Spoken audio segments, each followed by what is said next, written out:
Welcome dear student, welcome to this video.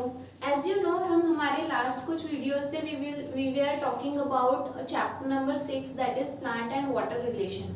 आज इस topic या आज इस चैप्टर का हम रिवीजन करने वाले हैं टॉपिक वाइज। ठीक है, मतलब ये पूरा चैप्टर हम रिवाइज करेंगे थोड़ा शॉर्ट में कि हमने इस चैप्टर में क्या क्या चीजें देखी। ठीक है ना, सबसे पहले देखो, इस चैप्टर में प्लांट और वाटर के रिलेशन को बताया गया है कि प्लांट के लिए वाटर जो है वो कितना इंपॉर्टेंट है and what are the process related to the absorption of water. Water को एब्जॉर्ब करने के लिए कौन कौन सी प्रोसेसेस रिलेटेड है। ठीक है, सबसे पहले इसीलिए इंट्रोडक्टरी पार्ट में प्रॉपर्टी ऑफ वाटर को एक्सप्लेन किया गया है। ये कहा गया है कि वाटर जो है that is the एक्सिलर of plant life. Plant life का सर्वाइवल वैल्यू जो है वो वाटर से जुड़ा हुआ है, क्योंकि जो भी प्लांट के सेल्स होते हैं उसमें 90 से लेके तो 95% तक जो है वो वाटर फिल्ड होता है और इसके अलावा बाकी सब्सटेंसेस बाकी परसेंट में होते हैं।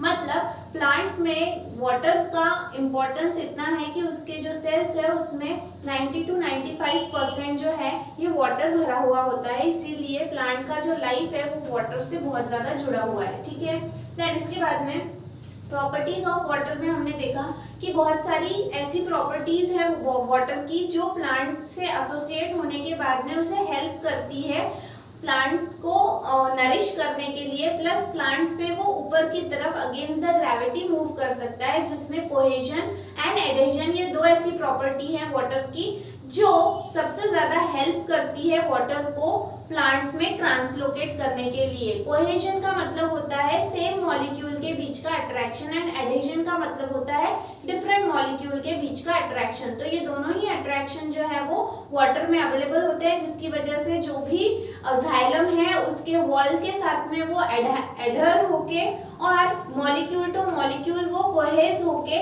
जो है वो प्लांट में आगे बढ़ता है। ठीक है, ये सबसे इंपॉर्टेंट प्रॉपर्टी है। इसके अलावा और भी प्रॉपर्टीज हमने वाटर की देखी है। देन इसके बाद में वाटर एब्जॉर्बिंग ऑर्गन। प्लांट में कौन सा ऐसा ऑर्गन है जो वाटर को एब्जॉर्ब करते हैं।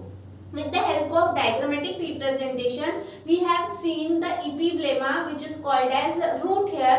जैसे कि हमने जब 11th में जो स्ट्रक्चर है रूट का, टिपिकल रूट का स्ट्रक्चर जब पढ़ा था तो उसमें हमने देखा है कि 5 रीजन्स में रूट को डिवाइड किया गया है, जिसमें से रीजन ऑफ एब्जॉर्प्शन जो है वो रूट हेयर को माना गया है। जिस रीजन में सबसे ज्यादा रूट हेयर प्रेजेंट होते हैं उन्हें रीजन ऑफ एब्जॉर्प्शन कहा जाता है। तो रीजन ऑफ एब्जॉर्प्शन जो है वो रूट हेयर से जुड़ा हुआ है और इसीलिए कहा गया है कि जो भी वाटर का मतलब वाटर एब्जॉर्बिंग जो ऑर्गन है वो है रूट हेयर। ठीक है, तो with the help of diagram हमने ये देखा था कि रूट हेयर में क्या क्या मतलब डायग्रामेटिक रिप्रेजेंटेशन क्या है।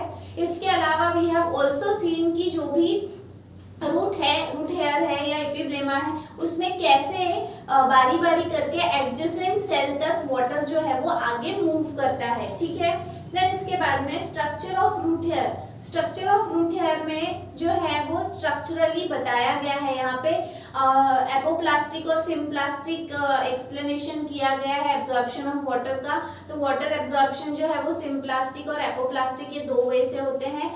एपोप्लास्टिक मतलब होता है कि जो बीच की जो स्पेस है वहां से अगर वाटर एब्जॉर्ब हो रहा है that is called as apoplastic, और अगर वो सेल टू सेल अगर एब्जॉर्ब हो रहा है then it is called as symplastic. ठीक है, देन इसके बाद में रूट हेयर स्ट्रक्चर में पूरा रूट हेयर का स्ट्रक्चर बताया है कि कैसे सेल्यूलर डिटेल के मदद से बताया है कि what is the structure of a typical root hair. ठीक है, वो हमने स्ट्रक्चर के थ्रू एक्सप्लेन किया है। देन इसके बाद में water available to root for absorption.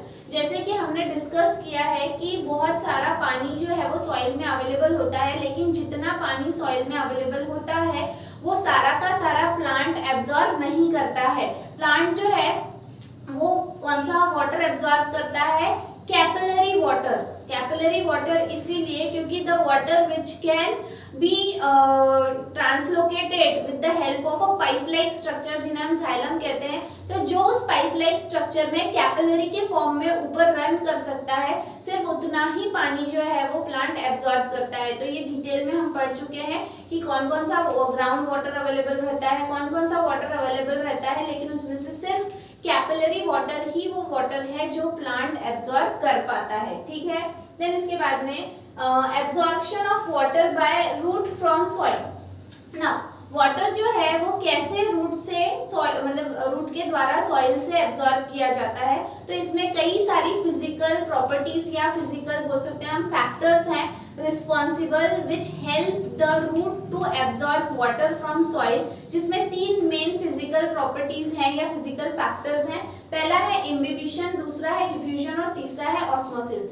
Imbibition का मतलब ये होता है कि कुछ ऐसे मटेरियल होते हैं या ऐसे सब्सटेंसेस होते हैं विच आर हाइड्रोफिलिक। हाइड्रोफिलिक मतलब जो वाटर लविंग होते हैं या वाटर की तरफ अट्रैक्ट होते हैं। जैसे मैंने एग्जांपल भी दिया था कि बारिश के दिनों में आपने देखा होगा कि जो दरवाजे होते हैं वो खुलने बंद होने में तकलीफ देते हैं। क्यों? क्योंकि वो फूल जाते हैं।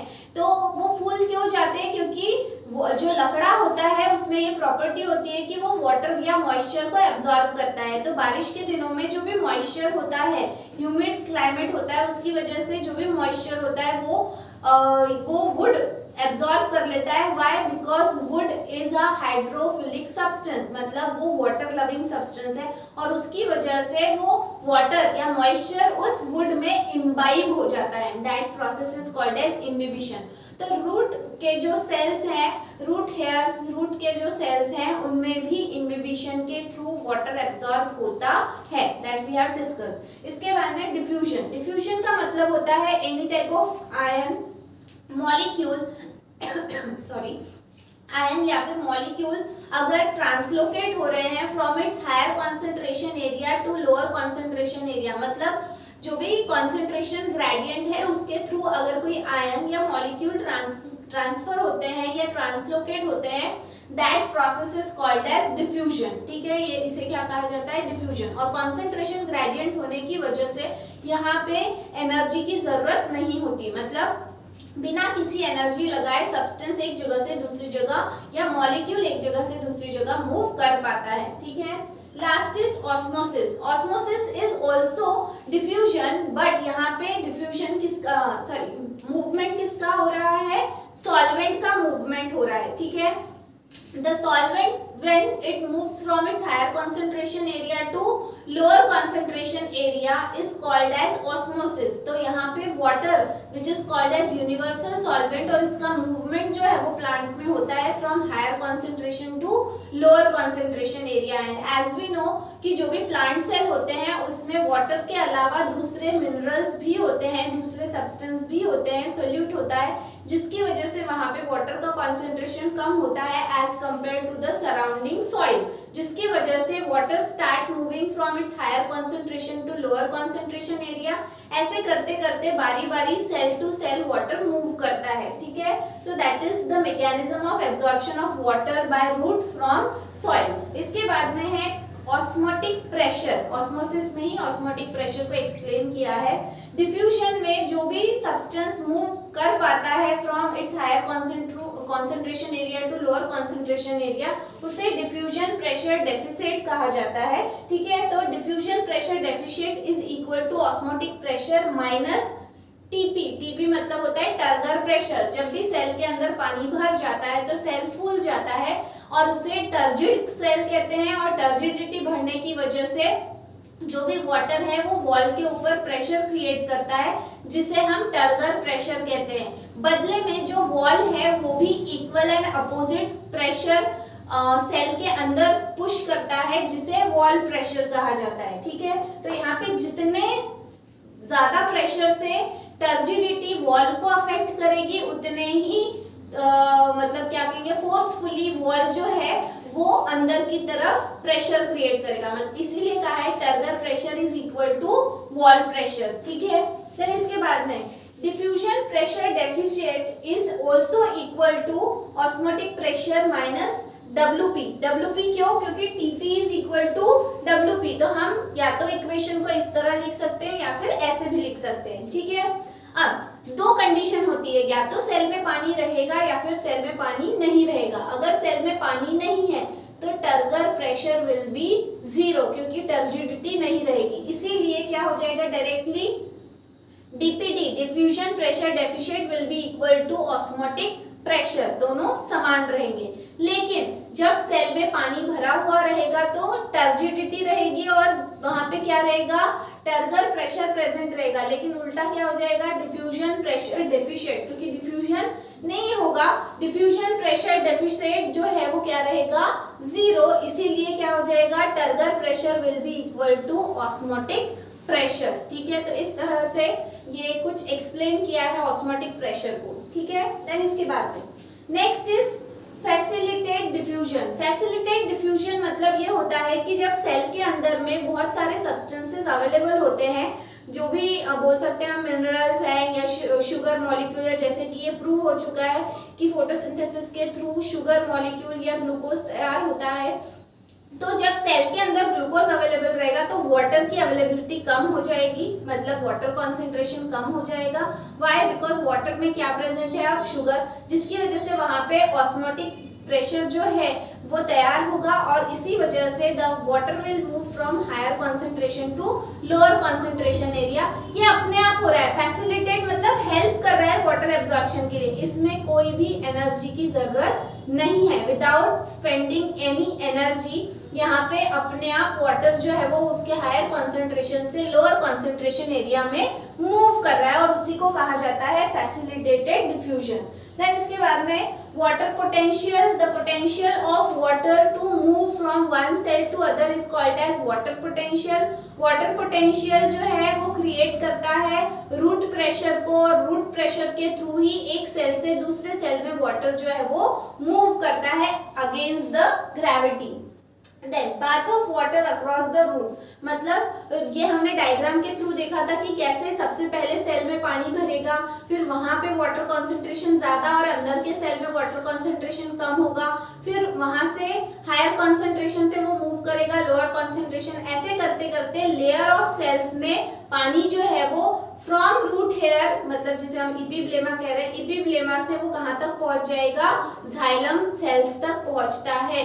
तो इसे कहा गया है क्या, path of water across the root. ठीक है, तो ये हम देख चुके हैं डायग्राम के थ्रू। इसके बाद में मैकेनिज्म ऑफ एब्जॉर्प्शन, जो भी एब्जॉर्प्शन का मैकेनिज्म है, कैसे एब्जॉर्ब किया जाता है, तो दो मेन प्रक्रिया है जिसके थ्रू वाटर एब्जॉर्ब किया जाता है। एक जिसमें एनर्जी लगेगी, दूसरा जिसमें एनर्जी नहीं लगेगी। जिसमें एनर्जी नहीं लगती है उसे पैसिव एब्जॉर्प्शन कहते हैं। मतलब जो भी ऑस्मोटिक प्रेशर है उसके थ्रू या डिफ्यूजन के थ्रू जो भी वाटर मूवमेंट हो रहा है without spending any energy is called as passive absorption. वही एक्टिव एब्जॉर्प्शन जो है ये एनर्जी की वजह से, मतलब वहां पे एनर्जी लगाकर वाटर मूव किया जा रहा है, तो उसे कहा जाएगा एक्टिव। एक्टिव दो टाइप का है, एक जहां पे ऑस्मोटिक प्रेशर की वजह से water start moving is called as osmotic absorption. ठीक है, osmotic active absorption. And non osmotic मतलब जहां पे ऑस्मोटिक प्रेशर क्रिएट नहीं होगा उसे कहा जाएगा नॉन ऑस्मोटिक एक्टिव एब्जॉर्प्शन। इसके बाद में है ट्रांसलोकेशन ऑफ वाटर, जिसे एसेंट ऑफ सैप कहते हैं। कैसे पानी जो है वो सेल बाय सेल एक जगह से मूव करता है दूसरी जगह। मतलब अब यहाँ पे हमने जो है वो इसके क्या बोलते हैं, थ्योरी के थ्रू ट्रांसलोकेशन पढ़ा है। 3 थ्योरीज इसे एक्सप्लेन करने के लिए यहाँ पे प्रपोज की गई हैं। कई सारी थ्योरीज हैं लेकिन आपके सिलेबस में 3 है। पहला है रूट प्रेशर थ्योरी, जो ये कहता है कि रूट प्रेशर मतलब ऑस्मोटिक प्रेशर जब क्रिएट होता है उसकी वजह से वाटर जो है वो मूव करता है। ठीक है, देन यहाँ पे इसका डायग्रामेटिक एक्सप्लेनेशन ये दिया हुआ था कि अगर आप कभी भी किसी भी स्टेम को कट करते हो बीच में से, तो आपको जो भी वाटर है अलोंग विद द सैप वो ऊज आउट होते हुए नजर आएगा। ठीक है, तो ये इस बात का प्रूफ है कि वो एक लाइन में जो है वो with the help of tracheid and vessels, xylem tracheids and xylem vessels, वो आगे की तरफ मूव कर रहे हैं। उसके बाद में कैपिलरी थ्योरी, कैपिलरी थ्योरी में ये एक्सप्लेन किया गया है कि कोहेसिव एंड एडहेसिव फोर्स जो प्रेजेंट होता है वाटर में, जिसकी वजह से कैपिलरी के थ्रू जाइलम और जाइलम ट्रकिड्स और जाइलम वेसल के through water against the gravity move करता है। And last theory is cohesion tension theory which is also called as transpiration pull theory. Transpiration की वजह से एक पुलिंग फोर्स क्रिएट होता है जिसकी वजह से वाटर जो है वो सॉइल से एब्जॉर्ब होके अगेंस्ट द ग्रेविटी ऊपर तक पहुंचाया जाता है। ठीक है, तो ये 3 थ्योरीज हमने देखी। इसके बाद में है transport of mineral ions. Transport of mineral ions में ये एक्सप्लेन किया है कि मैक्रो आयंस या macro minerals and micro minerals which are required for the growth of the plant, वो किस तरह से ट्रांसलोकेट किए जाते हैं। उसके बाद में transport of food. Transport of food में हमने देखा कि दो मेथड है, एक तो वर्टिकल ट्रांसपोर्ट है और दूसरा जो है वो हॉरिजॉन्टल। वर्टिकल ट्रांसपोर्ट में ट्रांसपोर्टेशन ऊपर अपवर्ड और नीचे डाउनवर्ड डायरेक्शन में भी हो रहा है, ठीक है, और हॉरिजॉन्टल में क्या हो रहा है, लैटरली हो रहा है, ठीक है। लेकिन हर एक जो थ्योरीज हमने एक्सप्लेन की है या जिसके बारे में डिस्कस किया, उनके कई सारे ऑब्जेक्शंस भी हमने डिस्कस किए थे, ठीक है। उसी तरह से ट्रांसपोर्ट ऑफ फूड में जब हमने वर्टिकल और हॉरिजॉन्टल ट्रांसलोकेशन देखा फूड का, उसमें हमने देखा कि फ्लोएम प्लेज इंपॉर्टेंट रोल और उसको प्रूव करने के लिए कई सारे साइंटिस्ट हैं जिन्होंने अपना एक्सपेरिमेंट आगे रखा है, ठीक है। देन इसके बाद में है path of translocation. Path of translocation में वही बताया है, वर्टिकल एंड लैटरल, ठीक है। उसके बाद में लैटरल मतलब हॉरिजॉन्टल। उसके बाद में है मैकेनिज्म ऑफ शुगर ट्रांसपोर्ट, जिसमें ये बताया कि सेल में शुगर अवेलेबल रहेगा तो उसके बाद उसमें ऑस्मोटिक प्रेशर कम हो जाएगा, जिसकी वजह से बाहर से पानी एंडोऑस्मोसिस होगा। एंडोऑस्मोसिस होने के बाद में जब वो शुगर फोर्सफुली बाहर निकल जाएगा, क्यों, क्योंकि सेल टर्जिड हो गया है, जिसकी वजह से अगेन शुगर कॉन्सेंट्रेशन कम होने की वजह से वाटर अवेलेबिलिटी बढ़ जाएगी और फिर क्या हो जाएगा, एक्सोऑस्मोसिस हो जाएगा, ठीक है। तो ये मैकेनिज्म बताया है। इसके अलावा इसमें एक थ्योरी भी एक्सप्लेन की है जो sugar starch sugar inter conversion theory है, वो भी हमने डिस्कस की। इसके अलावा एक और थ्योरी हमने इसमें डिस्कस की जो ये एक्सप्लेन कर रहा है कि किस तरह से जो है वो मैकेनिज्म होता है शुगर ट्रांसपोर्ट का, ठीक है।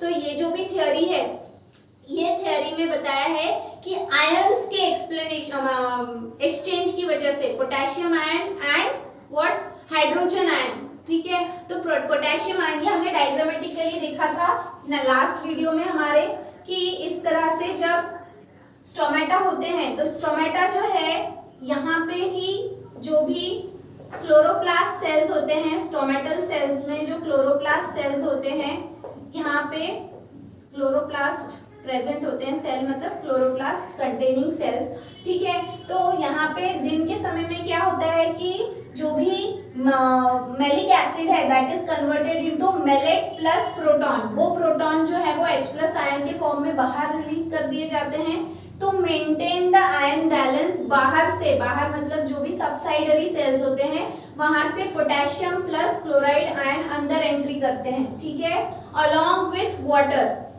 ये कब होता है, जब मेलेट के साथ में क्या तैयार हो रहा है, H+ आयन। लेकिन रात के समय में मेलेट तैयार नहीं होता, malic acid is not converted into malate and proton. वहां पे क्या तैयार होता है, एब्सिसिक एसिड तैयार होता है, जिसकी वजह से वो इस पोटेशियम और क्लोराइड आयन को अंदर एंट्री नहीं देता और जिसकी वजह से एंडोऑस्मोसिस नहीं होता, एक्सोऑस्मोसिस होता है। तो ये थ्योरी के थ्रू बताया गया है कि किस तरह से मैकेनिज्म हो रहा है शुगर ट्रांसपोर्ट का, ठीक है।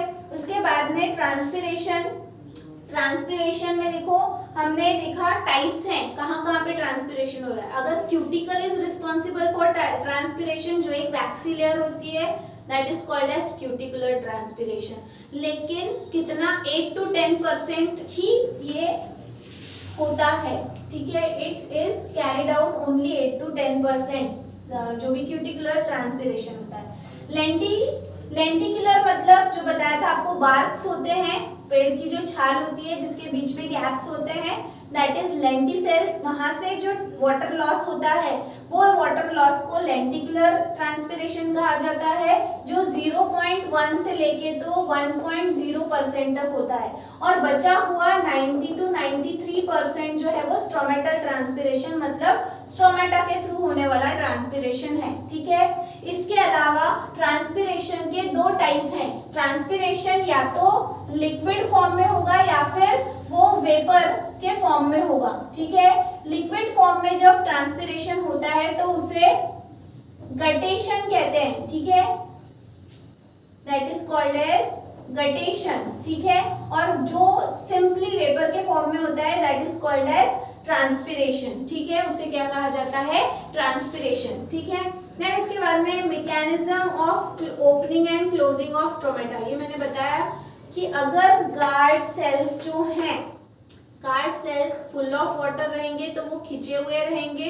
अगर वो खिंचे हुए हैं तो इसका मतलब बीच का जो स्टोमेटल पोर है वो ओपन रहेगा, मतलब the stomata will be open. जब एक्सोऑस्मोसिस होगा मतलब सेल से पानी बाहर जाएगा गार्ड सेल से, तो सेल क्या हो जाएंगे, सिकुड़ जाएंगे, फ्लैसिड हो जाएंगे, जिसकी वजह से जो स्टोमल पोर है वो क्या हो जाएगा, बंद हो जाएगा। और with the help of the availability of water in the guard cell, the stomata may remain open or closed, ठीक है। जनरली दिन के समय में वाटर एब्जॉर्प्शन होता है, इसीलिए दिन के समय में जो भी गार्ड सेल्स हैं they are full of water, turgid होते हैं, इसीलिए स्टोमल पोर ओपन होता है। वहीं रात के समय में जो है वो एक्सोऑस्मोसिस होता है और उसकी क्योंकि ट्रांसपिरेशन नहीं होता रात के समय में, जिसकी वजह से वाटर अवेलेबिलिटी सेल में कम हो जाती है और सेल्स जो है वो फ्लैसिड हो जाते हैं और स्टोमल पोर बंद हो जाता है, ठीक है। तो इस तरह से ओपनिंग और क्लोजिंग मैकेनिज्म है किसका, स्टोमेटा का। इसके पहले स्ट्रक्चर ऑफ स्टोमेटा में हमने देखा 3 मेन पार्ट्स हैं स्ट्रक्चर ऑफ स्टोमेटा में। सबसे पहला जो है that is guard cell. Guard cell are the modified epidermal cells. उसके बाद में दूसरा हमने जो देखा दैट इज स्टोमल पोर। दो गार्ड सेल के बीच में एक छोटा स्टोमल पोर होता है जहां से एक्सचेंज ऑफ वाटर होता है, एक्सचेंज ऑफ गैसेस होता है, that is called as stromal पोर। और उनके आजू बाजू जो भी एपिडर्मल सेल्स होते हैं they are called as subsidiary cells या फिर एसेसरी सेल्स, ठीक है। ये एसेसरी सेल्स जो है ये जैसे अभी बताया मैंने आपको कि ये आयंस को वहां से आयन एक्सचेंज के लिए हेल्प करते हैं, ठीक है। तो ये है स्ट्रक्चर ऑफ स्टोमेटा के बारे में। स्ट्रक्चर ऑफ स्टोमेटा में बहुत इंपॉर्टेंट चीज ये है कि डाइकॉट में the guard cells are kidney shape, while in case of monocot they are dumbbell shape, ठीक है। मोनोकॉट में ये डंबल शेप के होते हैं, ठीक है। इन case of monocot dumbbell shape के होते हैं, इन केस ऑफ डाइकॉट ये जो है ये किडनी शेप के होते हैं, ठीक है। फिर उसके बाद में सिग्निफिकेंस में हमने देखा कि what is the importance of transpiration for plant. वो क्या करते हैं, तो एक्सेस वाटर रिमूव करते हैं, एक्सचेंज ऑफ गैसेस करते हैं which is necessary for photosynthesis and respiration. इसके अलावा वो एक पुलिंग फोर्स तैयार करते हैं जिसकी वजह से वाटर एब्जॉर्प्शन होता है। ये सारे हमने इंपॉर्टेंस देखे और एक ऑब्जेक्शन भी देखा या ड्रॉबैक भी देखा ट्रांसपिरेशन का कि अगर ज्यादा जो है वो लॉस ऑफ वाटर होगा तो उसकी वजह से इंजुरी हो सकती है सेल को, या फिर पूरा प्लांट जो है वो डेड भी हो सकता है, या फिर विल्टिंग मतलब लीव्स झड़ सकती है, ठीक है। एंड लास्ट में हमने देखा था transpiration is a necessary evil. जो कर्टिस नाम के साइंटिस्ट ने ये कोट दिया है कि ट्रांसपिरेशन जो है ये एक ऐसी प्रक्रिया है प्लांट में जो होना जरूरी है। खतरनाक तो है ही प्लांट के लाइफ के लिए, लेकिन होना जरूरी है क्योंकि इसके कई सारे इंपॉर्टेंस है। अगर एक्सचेंज ऑफ गैसेस नहीं होगा और एक्सेस वाटर लॉस नहीं होगा तो रेस्पिरेशन और फोटोसिंथेसिस जैसी प्रोसेसेस कैरी आउट नहीं होगी जो डायरेक्टली प्लांट के प्रोडक्टिविटी के ऊपर असर करेगी। तो इस तरह से with all these topic we end with the chapter. ये चैप्टर यहाँ पे खत्म होता है। In our next video we will be starting with our new chapter. तो आज के लिए इतना ही। Till then thank you very much.